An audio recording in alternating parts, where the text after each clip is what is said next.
Bismillahirrahmanirrahim. Elhamdülillahi vahdehu ve salatu ve selamu ala men la nebiyye ba'dahu.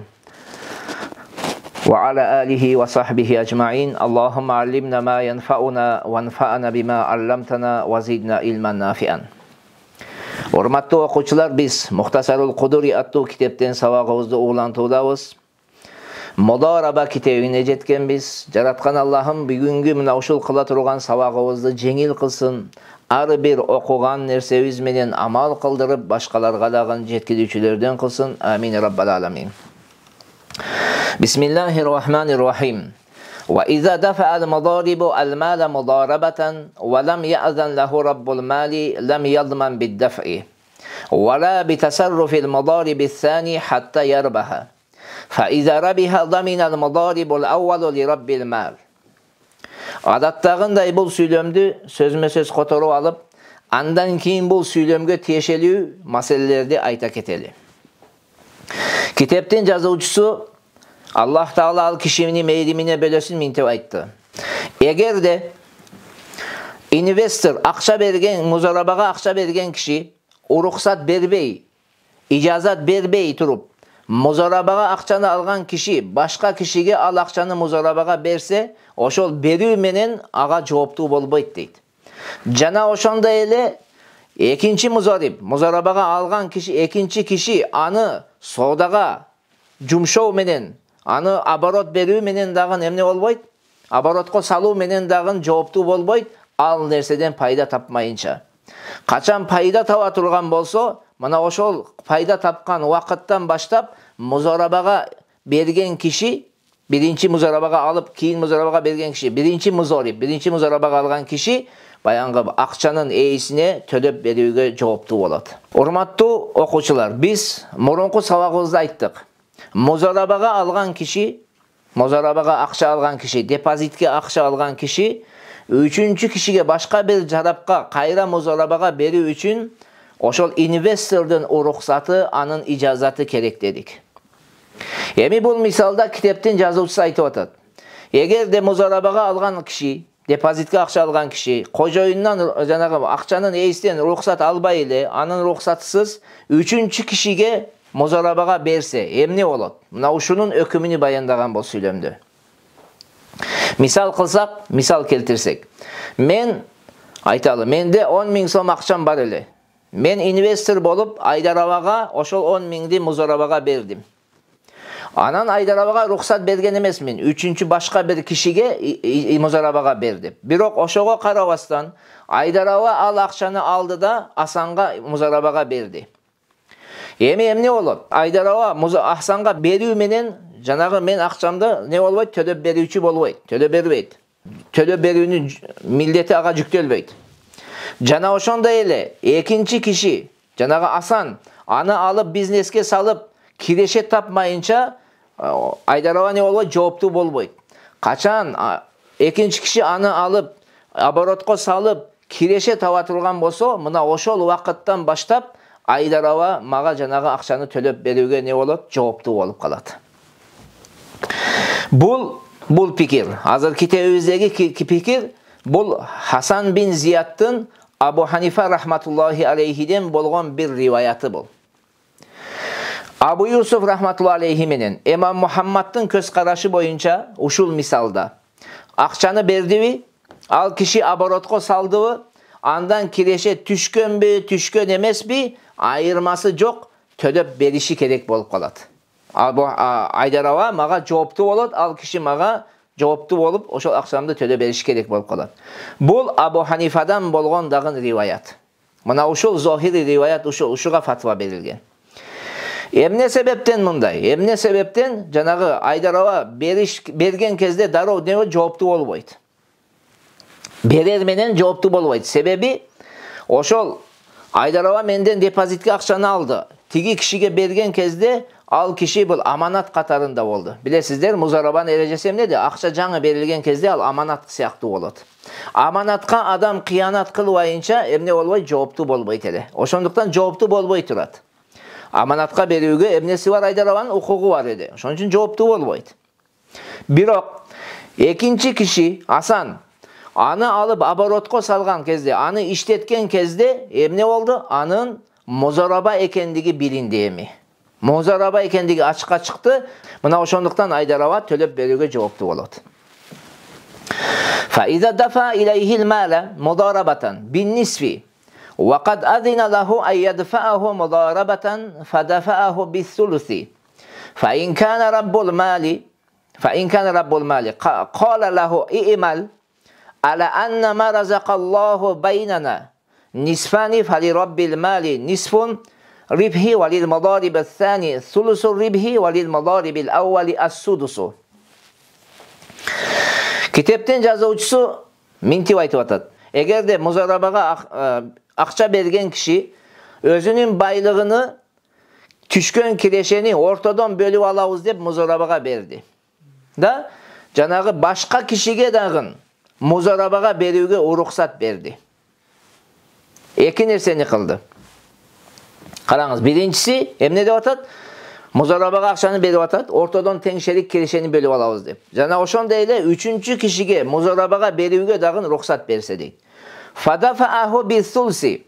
Музарабага акча алган киши аны экинчи кишиге 3төн 1 бөлүгүнү берем деп туруп эмне кылды?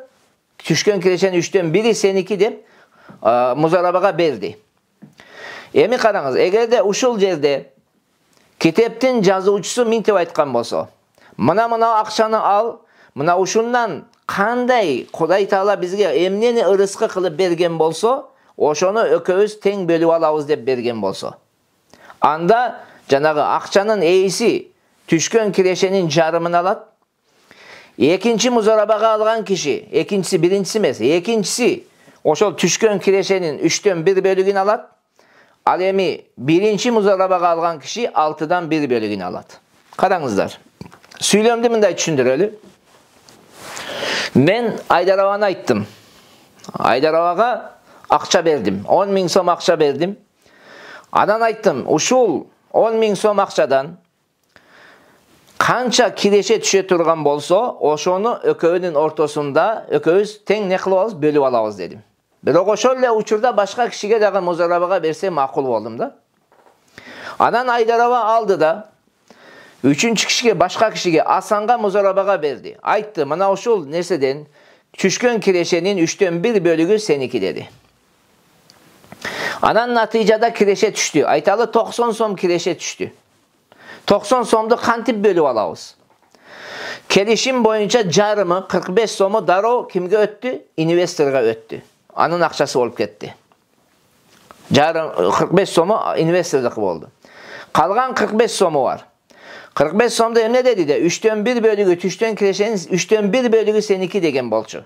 Экинчи кишиге музарабага бергенде. А 90-нын 3төн 1 бөлүгү бул 30 болот. 30% ошондо ким алат? 30-уну. 3төн 1 бөлүгүнү. Асан алат. Ошондо 75 сом чыгып кетти. Калган 15 сом калды.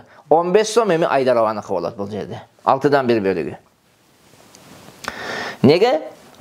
Себеби бул жерде экинчи кишиге акчаны берген кезде, экинчи кишиге, Асанга акчаны берген кезде, инвестор тараптан, мен тараптан уруксат бар болгондуктан, буйрук бергенмин да, берсең музарабага бергин деп. Ошол бул тигиге музарабага бергендиги дурус болду. Мен уруксат бергендиктен тигиге бергендиги дурус болду. Бирок мен ошол берген кезимде Аллах Таала ушунан бизге канча киреше боло турган болсо, жарымы меники деген шартты койдум. Ошол себептен мен жарымын алам. Мен жарымын алган кезде биринчи музарипке, то есть Айдарабага жарымы калды. Жарымы келишим боюнча калат. Ошол кирешен жарымы калат. Эми ал аны эмне деди? Айдараба айтты, ушул мана сага музарабага берем, үчүнчү кишиге берип атат. Түшкөн кирешенин 3төн 1 бөлүгү сеники деди. 3төн 1 бөлүгү жанагы жокоруда айтканда 30 сом болот. 30 сом болот. 30 сомду ал алат. Анан калганы 15 сом калат, ал Айдарабага берилет. Эгер 100 сом мен Айдарабага 100 сом киреше түшкөн болсо. Ва ин кана кала ala anna ma razaqakallahu baynana nisfani falil madaribi thani as-thuluthu wa ma baqiya bayna rabbil mali wal madaribil awwali nisfani. Kitepten жазуучусу мынтип айтып атат.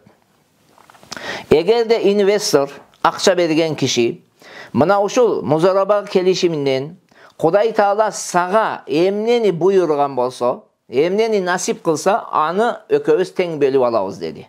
Dep aytsa. Anda ikinci muzarabaga algan kişi oşol түшкөн kireşenin 3'ten 1 bölügünü alat, kalganını investor menen birinci muzarabaga algan kişi ortadan bölüp alışat. Kayra ile jokorku misaldın meselenin başkaça misalını berip atat. Men Aydarabaga 10.000 so'm emne verdim? Depozitke verdim. Bak üçüncü kişiye muzarabaga depozitke berүүгө уруксат berdim. Üçüncü kişiye berүүгө уруксатты berdim. Бирок мынтип айттым. Мына ушул келишимден экөөбүздүн ортобуздан мен сага музарага берип атам. Сага Кудай Таала, сага деп атам. Караңыздар. Сага Кудай Таала эмнени насип кылган болсо, канчалык ырыскы насип кылган болсо, үлүш. Ошону экөөбүз тең бөлүп алабыз дедим. Кийин барып bu kişi aga berdi. Aga bergen kezde Aydarova ne dedi? 3'ten 1'i seniki dedi. Anan natijada kireşe düştü. Aytalı 100 so'm kireşe taptık. Yemi uşunu kantip bölüp alışımız gerek. Dese karasanız bu kişi aytıp atat. Kuday Taala sağa emneni verse oşonu ököz teң bölüp alabız dedi. Aydarova 3'ten 1'ini tigiye ötkürdü. Aydarova'nın ülüşü kança oldu? 3'ten 2'si oldu. Mına oşol 3'ten 2'ni menin Aydarova bölüp alabız. Eğer de 90 so'm bola turgan bolsa deyli, 10.000 so'm akça verdim, 90 so'm kireşe taptık. 3'ten 1 bölügü kimdiki oldu? Asandıkı oldu, 3. kişiniki. Al 30 so'm da alıp gitti. Kalganı kaldı. Mına oşol kalganını menin Aydarova 60 so'mda emne kılabız? Ortadan 30 so'mdan bölüp alabız degen söz. Ve in qala lahu ala anna ma razaqallahu min şey'in fali nisfuhu ve nisfuhu ve dafa'al mala mudarabatan bin nisfi fali thani nisfu ribhi ve li rabbil mali nisfu ribhi ve la şey'a lil mudaribil avvali. Kitaptan yazuvchisi aytdi. Mintip aytdi.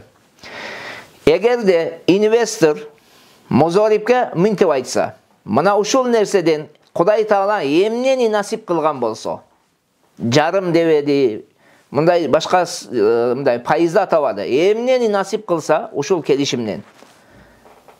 Anda jarımı meniki dedi. Anan muzarib anı aldı da ikinci kişiye teң şerik dep turup muzarabaga verdi. Uşundan kanday kireşe düşse jarımı seniki dep al jaka berip koydu. Emi uşundan düşkön kireşe kanday bölünöt dese falisani nisfu ribhi. İkinci kişi asan al jarımını alat. Investor jarımını alat. Birinci muzarabaga algan kişiye hiç teke berilbeydi. Misal menen düşündüreli. Men 10.000 so'm Aydarovaga berdim. Meni investor deyiz. 10.000 so'm berdim. Anan Aydarovaga ayttım. Mına uşul nerseden, kelişimden Kuday Taala emneni buyurgan bolsa, oşonun jarımı meniki dedim. Anan Aydarova dagın al akçanı aldı da, bir Aydarovaga men ruhsat bergemin, başkaga muzarabaga berүүgө. Aydarova aldı da, uşul түшкөн kireşenin dedi, jarımı seniki dep turup asanga muzarabaga berdi. Emne olap? Keyin 100 so'm kireşe düştü. Emne kılabız? Kantip bölüp alabız dese, investor maga 50 so'm berilet. Sebep men kelişimde başında aytkanım jarımı meniki dep. 50 so'm alam. Jarımını Aydarova tigiге şart kılıp berip koydu özü. 50 so'mdu tigi alat. Aydarovaga özüne eç nese kalbay kalat.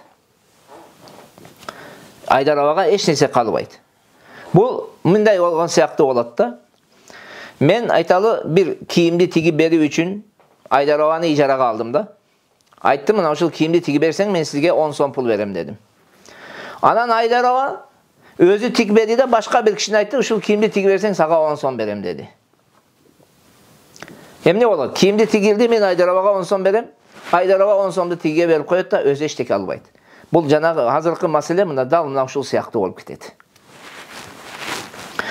Ve in şaratal mudaribul avvalu lissani sulusay ribihi fali rabbil mali an nisfu ve lil mudaribi thani an nisfu ve yazmanul mudaribul avvalu lissani sulusay ribihi fi malihi. Kitaptan yazuvchisi aytdı. Demek eğer birinci muzarabaga algan kişi ikincisine uşul tüşkön kireşenin 3'ten 2'sin berem dep kelişim şart kılsa. Anda investor tüşkön kireşenin jarımını alat. İkinci muzarabaga algan kişi jarımını alat. Jana birinci muzarabaga algan kişi oşol kireşenin 6'dan 1 bölügünü muzaripke emne kılat tölep beret deydi. Jawaptуу bolot deydi. Jokorku misaldagıday. Jokorda misal ayttık. Emne dedik? Men investor katarında Aydarabaga 10.000 so'm berdim. Anan ayttım, mına uşul ökөөбүздүн kelişimden emne payda taba turgan bolsok, jarımı meniki dedim. Ova Aydaraba makul bolup aldı da. Bul 3-cü kişiге aytıp atat. Asanga aytıp atat Aydaraba. Mına uşul kireşenin, mına uşulnu mına saga muzarabaga berem. Uşundan kanday payda taba turgan bolsok, 3'ten 2 bölügü seniki dedi. Anan emi janagı kireşe taptık. Uşul kireşe kanday bölünöt dese, men kelişim boyunca 100 so'm kireşe tapkan bolsok, daroo 50 so'munu men aldım. 50 so'munu men aldım. 50 so'm kaldı. 50 so'm kaldı. İkinci 50 so'mdu kim alat? Asan alat. Asan alat. Bu sebebi Aydarabaga emneni vada bergen. 3'ten 2'sini vada bergen. Tüşkön jalpı kireşenin 3'ten 2 bölügünü vada bergen. 50 so'mda aldı. Emi akça kalıvadı 100 so'm. 100 so'm ede da 50'ni bunu aldı, 50'ni aldı. Aydaraba bir o kança vada bergen aga. 3'ten 2'sini vada bergen. 3'ten 2'si o 66-67 so'm tegeregide bolot. Kalgan 16 so'mdu Aydaraba Hasanга төлөп бериш керек болот. Жооптуу болуп калат. Nege? Sebebi Aydaraba tigiге bergen kezdе Rabbul Mal'dın, investordun akısı bolgon nerseni emne kıldı? Aga ötkörüp atat. Ötkörüp berdi. Al ötpeyt. Al Rabbul Mal'ga anın tasiri tizbeyt. Tibeyt sebebi al ne kılgan emez? Andayga ruhsat bergen emez. Birok oşon tip ataş 3'ten 2'si seniki de bir ataş bul durus bolgon. Kıskası oşol atagan 3'ten 2 bölügü menen durus bolgon. Nege durus bolot? Sebebi janağı investor aga muzara başka kişiге muzaraga berүүгө ruhsat bergen. Ruhsat bergendikten bul kelişimi durus boldu. Atalgаны durus boldu. Birok investorдун akısına kirişe albayt. Mına oşonduktan özü telep berүүгө millettүү bolup kalat. Özü töleş kerek bolup kalat. Birinci muzaraga algan kişi. Ve iza mata rabbul mali avil mudaribu batalatil mudarabatu. Kitaptın yazıcısı Allah Teala al kişinin melimine bölösün mintip aytıp atat. Eğer de investor ölsü, janağı akçanın eğisi ölsü, muzarabaga algan kişi ölsü, akça algan kişi ölsü, anda muzaraba kelişimi joyulat deydi. Qarаңыз, mende akçam var ele. Akçamdı men Asan degen kişiге muzarabaga berdim. Kelişim tüzüldü, doговорлар büttü, birok oşondan kin men öldüm. Bolosam muzarabaga algan kişi Asan öldü. Oşondan meni Asan'ın ortasında tüzülgön muzaraba kelişimi buzulup kalat deydi, joyulup ketet. Emne sebepten? Asan ölse emne sebepten joyulat. Sebebi muzaraba kelişimi. Asanga özünü gana teşelүү olup kelişim tüzülgön. Andan başka agat ne kıla albayt, teşesi yok deydi. Mına oşonduktan uşul jagını alıp karagan kezdе bul ökül kılуу siyaktуу bolot deydi. Ökül kılууda kanday ele? Ökül öle turgan bolsa, ökül kılıngan kişi öle turgan bolsa, öküldük joyulup ketet ele. Mına oşonduktan bul jerde dagы muzarabaga akça algan kişi ölse, kelişim ne bolot? Joyulat deydi. Al emi emne sebepten investor öle turgan bolsa, joyulat deseniz sebebi muzaraba degeni bul başka kişiге mına men akşamda al da uşunu bizneske sal işlet dep o ruhsat berүү ede. O ruhsat berүү ölүү menen joyulat. Al öldü, ruhsat joyuldu. Ruhsat jok eme işletүүgө. Bul bir. Oşol sebepten joyulup ketedi. Ekincisi muzaraba bul ökül kılуу. Muzarabaga berүү bul ökül kılуу bolup esептелет. Ökül kılуучу öle turgan bolsa öküldük dagы emne bolot? Joyulup ketet. Mına oşonduktan investor ölöbü, muzarabaga akça algan kişi ölöbü, janağı al ökөөнүн ortasındagı muzaraba kelişimi joyulup ketet. Oşol siyaktуу ele kitapta жазылбайган, birok şarhtarda kelet, eğer de Rabbul Mal murtat bolsa deydi. Rabbul mal. Investor kapır bolup, kapırlardın memleketine ketip kalsa, muzaraba emne olup joyulup ketedi. Biroq bunu iki bölüp qaraş gerek. Birincisi, eğer de kazı, bul kapır boldu, kapırların hükümüne ketdi dep çeçim çıkarsa, oşol murtat bolğon künden başlap bul ökönün ortasındağı emne olup kelişim joyulup ketedi. Nege? Sebebi murtat bolu menen kolundağı mülktör bardığı ne olup kolundan ketip muraskorlarınıqı olup kalat. Bul kişi ölgön kişi siyahtı olup kalat. Alemi eğer de kazı taraftan çeçim çıkaralek bolsa ketdi dep anda al muzaraba kelişimi ne olup toktop turat deydi. Eğer de İslam'da kavul kılıp kayra kelse muzarabası murunku boydan muzaraba boydan tura veredi. Batıl bol boydu. Kelbese anan kazı çeçim çıkarsa janağı joyulup ketedi deydi. Alemi eğer de uşul meselede muzorip depozitke akça algan kişi murtat bolsa emne olot. Anda muzaraba kelişimi murunku boydan ne olot tura veredi deydi. Bardıq alımdan köz tura veredi deydi. Biroq eğer de kapır bolup kapırlardın memleketine ketip oşoğa ketdi dep kazıyat taraftan çeçim çıksa mına oşondo muzaraba emne olot joyulup ketedi. Oşondo muzaraba joyulup ketedi. Sebebi bu murtat bolup kapırların memleketiga ketdi degen çeçim çıgуу bul jana jokorda aytkanday bul ölüm menen tete. Öldü degen öküm siyaktı olup esepteledi. Alemi eğer de uşul jerde ayal bolsa-çi. Ayal murtat bolsa. Anın murtat bolğondugu menen janağı muzaraba kelişimi emne olboyt, joyulbayt. Meyli al negizgi investor bolsun je muzarabaga akça algan kişi olsun. Ayırması jok. Muzaraba boydan tura veredi. Biroq eğer de janağı ayal öle turgan bolsa, je bolbosam kapır bolup kapırlardın memleketine ketip oşol kapırlar memleketine ketdi degen çeçim çıkkan bolsa, oşondo gana muzaraba kelişimi emne olot, joyulup ketedi. Sebebi emne üçün qarasang erkekte murtat bolor menen anın mülkü muras kollarına tiyaka ötüp ketedi dep atpayız bu. Bu ayaldın murtat bolusunu anın kolundağı mal mülkü tasirin tegizbeydi. Oşonduktan anın kelişimlerine dağın ne bolbayt? Tasirin tegizbeydi deydi alımlar olsun. وَإِذَا أَزَلَ رَبُّ الْمَالِ الْمُزَارِبَ فَلَمْ يَعْلَمْ بِأَزْلِهِ حَتَّى اِشْتَرَ وَبَاءَ فَتَصَرُّفُهُ جَائِزٌ. Kitaptin yazıcısı aytdı. Eğer de investor muzaripti işten boşatsa, boldu, kelişimdi joyup işten boşatsa, muzarabaga akça algan kişi anın boşatkonduğun bilbey turup satıp alsa, satsa, anın oşo satıp algan satkandığı durus bolot deydi. Men Aydarova menen muzaraba kelişimin tüzdümeli, Aydarova iştep atat. Anan men anı ne kıldım kayra? İşten boşattım degen ne kıldım? Çeçim çıkardım. Biroq Aydarova al turalı malumatı yok. Kavar jetken emez men anı muzariptikten ketirgenligime. Aydarova bilbey turup beni sen satıp alsa, oşo kılgan soda satığı bardığı durus bolo veredi. Nege? Sebebi Aydarova men taraftan bolğon bir vakil edi.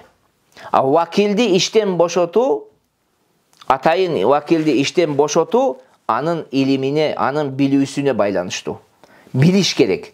Men işten boşotu ele koysam ele bolboyt. Men anı boşotkonduğum turalı haber versem, oşondo gana al işten boşotu ol eseptiledi.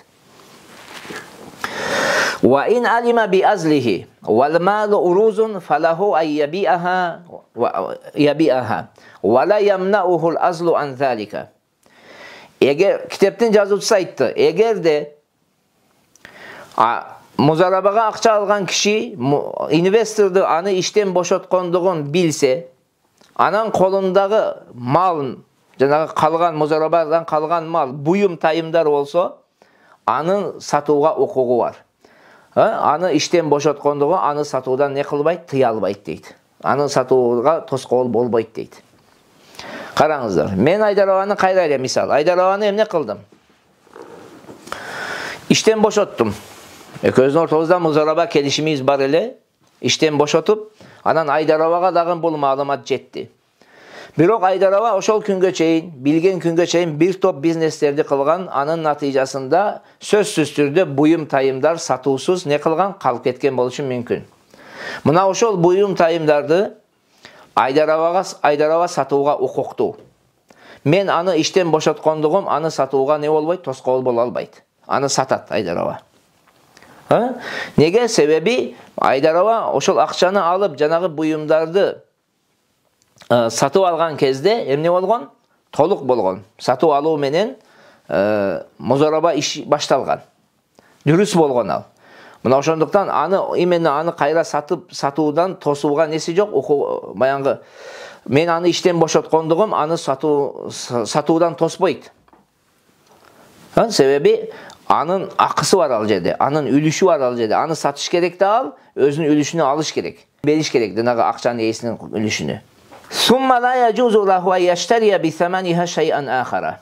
Андан кийин музарабага акча алган киши жанагы буюм тайымдарды саткандан кийин түшкөн акчага башка бир нерсе сатып алууга укугу жок дейт.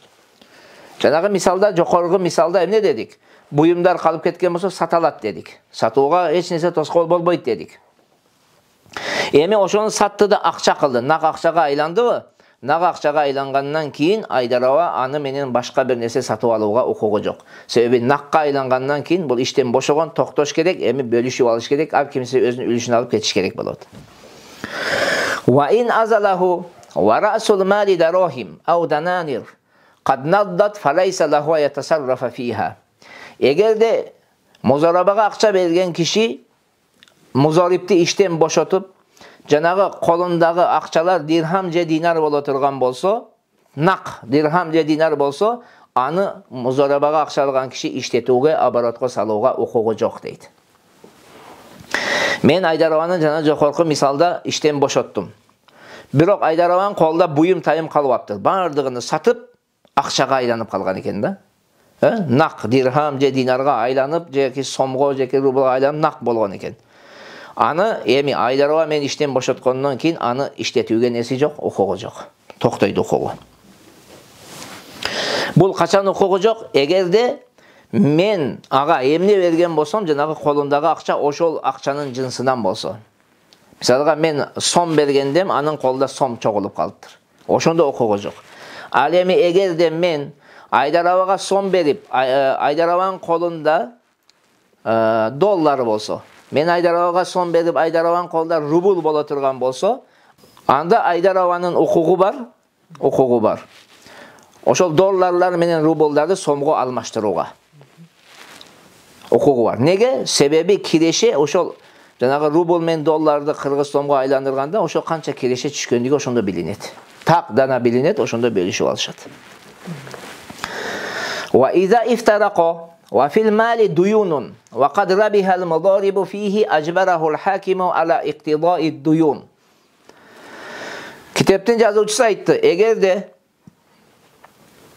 инвестор менен музарабага акча алган киши ошол музараба келишимин жоюшса, жана ошол музараба иштетип аткан кезде бир топ карыз чогулуп калган болсо, музарабага алган адам ошол келишимден киреше тапкан болсо, анда сот музарипти эмне кылат? Мажбурлайт барып карыздарларды чогулткун деп, талап кылгын деп. Башкача айтканда, мени менен Айдарова музараба келишимин түздүк. Анан Айдарова иштетти, ортодо киреше тапты. Ошол эле учурда бир топ карыз болуп калды. Адамдарда карыз аласасы болуп калды. Адамдарга мисалга насыя саткан, анан рассрочкага сатты дейли, анан карыз топтолуп калды. Бир топ эле. Ошондо эмне кылышыбыз керек? Ошондо сот карайт. Эгерде музарабага акча алган киши пайда тапкан болсо, киреше тапкан болсо, анда музарабага акча алган адамды өзүнү буйрат. Айдарованы буйрат, бар жанагы акчаларды чогултуп кел дейт. Барып акчаларды чогултуп кел дейт. Себеби музарабага акча алган киши бул жалданган киши сыяктуу болуп эсептелет. Неге андай эсептелет? Анткени жанагы киреше бул акы сыяктуу да. Ошондуктан ал иштеттиби, амал кылдыбы, ал киши амарыны жанагы ижарага алынган киши сыяктуу акырына чыгарыш керек болот. Эми барат да чогултуп алып келип бериш керек. Ва ин лам якун фил мали рибхун лам ялзамухул иктидау. Ал эми эгерде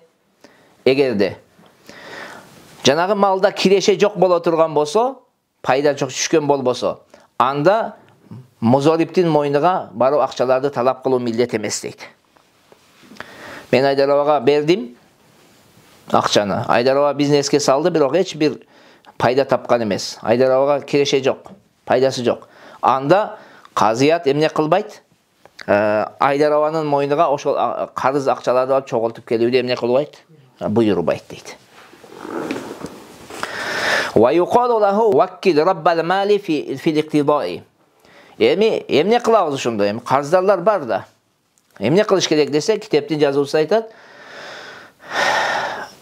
Музорипке минтип айтылат дейт. Сен ошол депозитке акча берген киши, инвесторду өкүл кыл, барып карыздарларды өзү чогултуп алсын деп. Ошондо эмне кылат? Жанагы музарабага акча алган киши, мисалга жанагы мисалыбызда Айдар аба мени өзүмдү буйрат, мени өзүм эмне кылам, мени өкүл кылат, мен барам да жанагы кимде акча болсо ошолорду эмне кылам, чогултуп алам.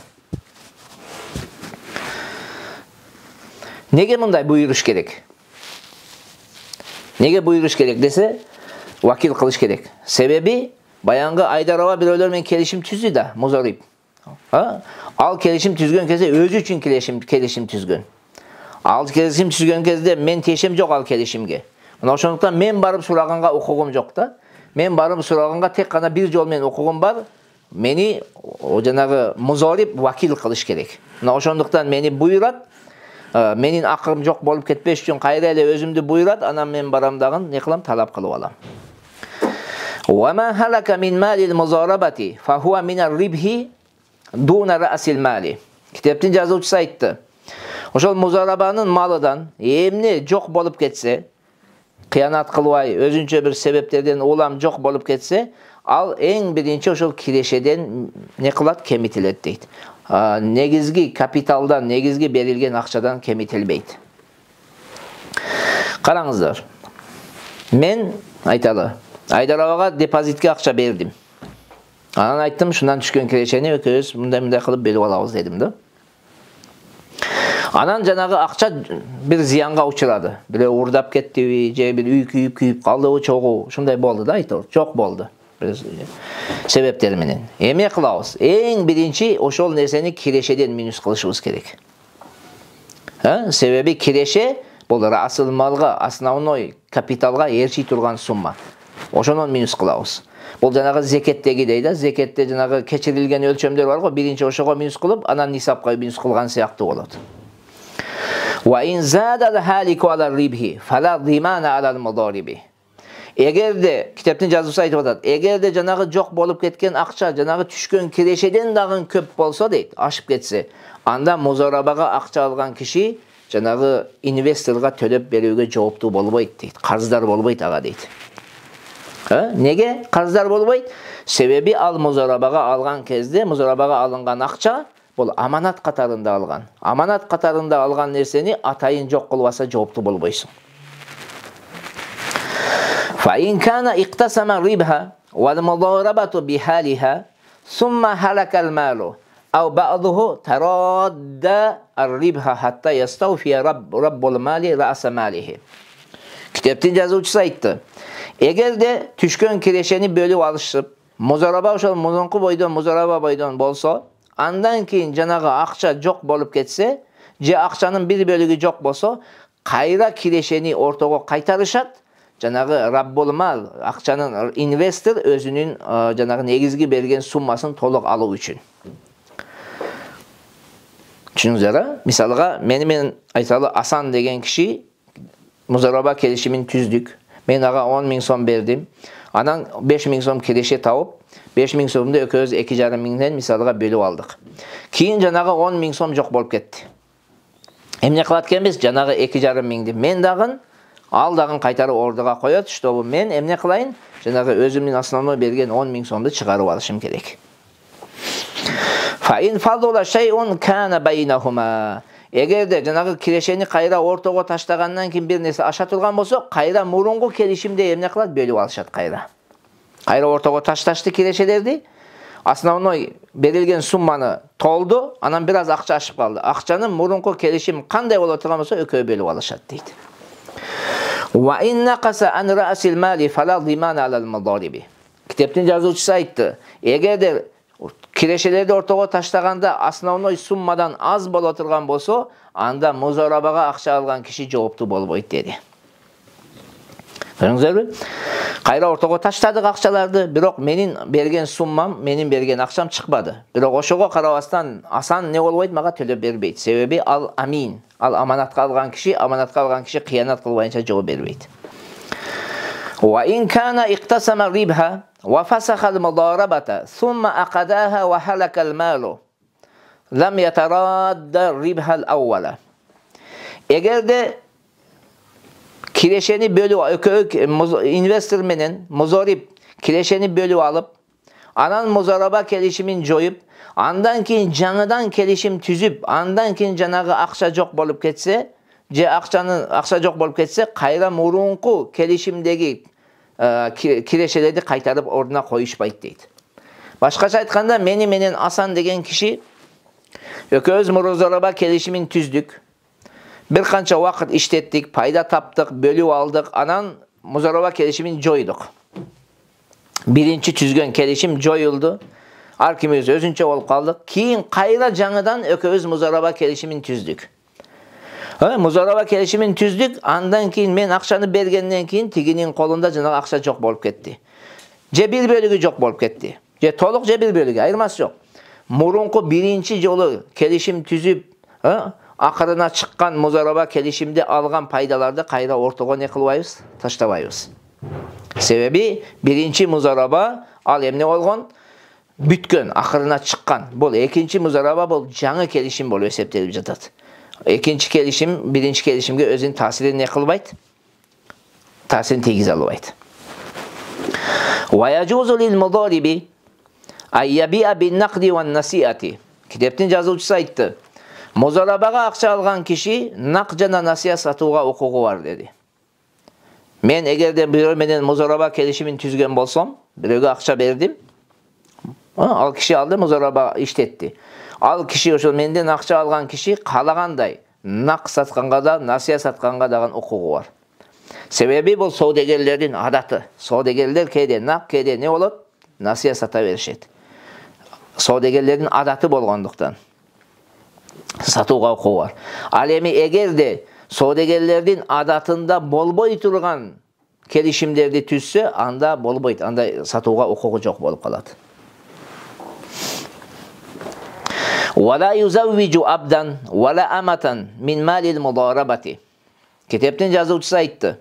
Muzarabaga akça algan kişi muzarabanın akçası menen koldu jana küңdü üylönte albayt deydi. Koldu üylönte albayt. Nege koldu üylönte albayt dese sebebi janagı moynuga muzaraba akçasına teşeli olgan bir qarz ilinet deydi. Orduna eç nese tolturubay turup bir qarz ilinip kalat. Anday kılууга hukuku jok deydi. Al эми эмне үчүн küңдү biröөгө turmuşka bere albayt? Abu Hanifa men İmam Muhammad'ın köz karaşı boyunca bere albayt da. Nege? Sebebi nike bul sowda emes. Sebebi nike bul sowda emes. Sowdaga kirbeyt bul. Anday. Al эmi Abu Yusuf'tun köz karaşı boyunca nike dese bolot deydi. Eğer küңü olsa başka kişiye turmuşka berse bolot deydi. Nege? Sebebi nike dese akça çöt deydi andan. Akça düştü, mahır berilet de akça çöt deydi. Bu bay siyaktı, sowda siyaktı olup kalat deydi. Bu bir, ikincisi eğer de berse deydi, janagı kojoyunun moynudan tegi küңнүн tamak aşın beri düşüp kalat deydi. Oşon üçün bir tövbede ne bolot? Жеңилдиктер bolot deydi. Oşon üçün ruhsat berilet deydi. Урматтуу окуучулар, мына ушул жерде музарaba китеби акырына чыкты. Жараткан Аллахым бардыгыбызга пайдалуу илим берген болсун. Ассаламу алейкум ва рахматуллахи ва баракатух.